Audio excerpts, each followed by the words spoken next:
नमस्कार, न्यायदर्शन मराठी न्यूजमध्ये आपलं स्वागत. आज आपण जिल्हा व सत्र न्यायालय धाराशिव या ठिकाणी छत्रपती शिवाजी महाराज यांच्या जयंतीचा उत्सव या ठिकाणी सुरू आहे आणि त्याचबरोबर ती नवीन इमारतीची सुद्धा या निमित्ताने आपल्याला माहिती मिळालेली आहे, न्यूज मिळालेली आहे. त्या संदर्भात आपल्या वित्तीय मंडळाचे काही सदस्य, महिला सदस्य शिवरायांच्या सर्वांना हार्दिक शुभेच्छा देते.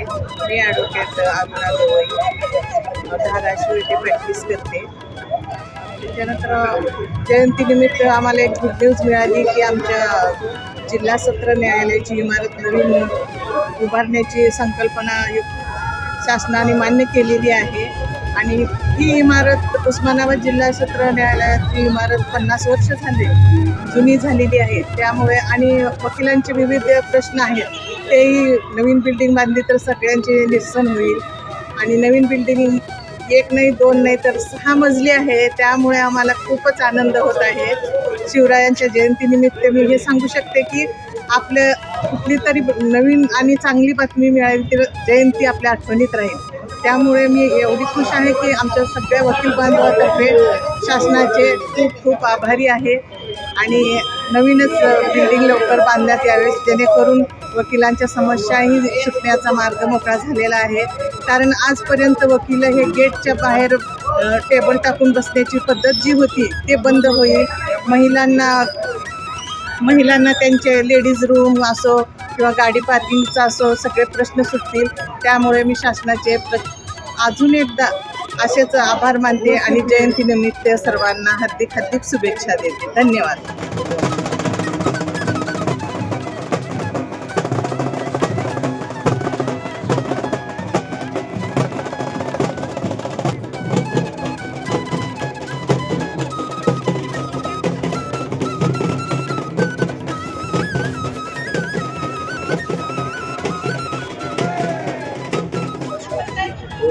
जयंतीच्या पूर्वसंध्येला नवीन इमारत जिल्हा व सत्र न्यायालयाच्या इमारतीचं भरघोस निधी असा मंजूर शासनाने केला. या संदर्भात आपल्या सदस्य वाघोलीकर साहेब काय सांगा? सर्वप्रथम मी आपल्या न्यायदर्शन या चॅनलने मला बोलण्याची संधी दिली त्याबद्दल मी त्यांचे आभार मानतो.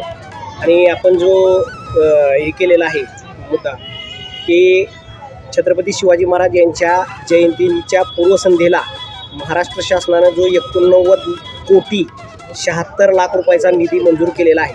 त्यामुळं निश्चितच एक धाराशिवच्या ह्याच्यामध्ये मानाचा तोरा रोवला गेलेला आहे.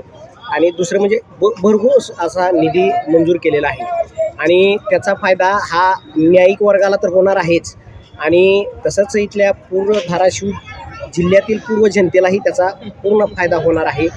आणि न्याय क्षेत्रामध्ये न्यायदान जे होणार आहे ते अतिशय सुलभ आणि घरोघरी न्याय होणार आहे. त्याच्यामुळं महाराष्ट्र शासनाचे खूप खूप आभार. छत्रपती शिवाजी महाराज यांच्या जयंतीनिमित्त सर्वांना खूप खूप शुभेच्छा. धन्यवाद.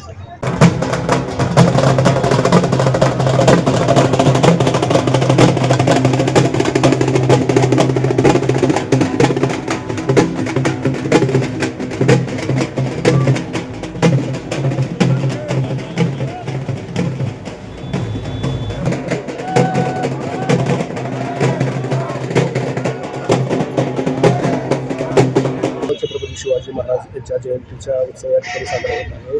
त्याच पूर्वसंध्येला जिल्हा व सत्र न्यायालयाच्या नवीन इमारतीचं साठी शासनाने भरघोस निधी मंजूर केल्याचा न्यूज पण आपल्याला पाहिजे. काय सांगाल सर? महाराष्ट्र शासनाने विधी व न्याय विभागाने उस्मानाबाद जिल्ह्यामध्ये जे इमारतीचे नवीन वास्तूसाठी मंजूर केलेले 90 कोटीचं जे बजेट आहे त्यामुळं उस्मानाबाद शहरामध्ये एक देखणी इमारत तयार तर होणार आहेच, परंतु त्यासोबतच उस्मानाबाद येथील विधिज्ञासाठी आणि न्यायिक वर्गासाठी सुद्धा अतिशय सुंदर आणि वातानुकूलित अशी इमारत तयार होणार आहे. ज्यामुळे उस्मानाबादचं जे नाव आहे ते संपूर्ण महाराष्ट्रामध्ये घेतलं जाईल. धाराशिव शहरवासियातर्फे आणि मी माझ्या विधिज्ञ बांधवातर्फे महाराष्ट्र शासन त्यानंतर यासाठी प्रयत्न करणारे माननीय आमदार राणा जगजितसिंह पाटील त्याशिवाय अन्य ज्या व्यक्तींनी यासाठी प्रयत्न केलेला आहे त्या सर्वांचे मी विधिज्ञ मंडळातर्फे धाराशिव विधिज्ञ मंडळातर्फे आभार मानतो.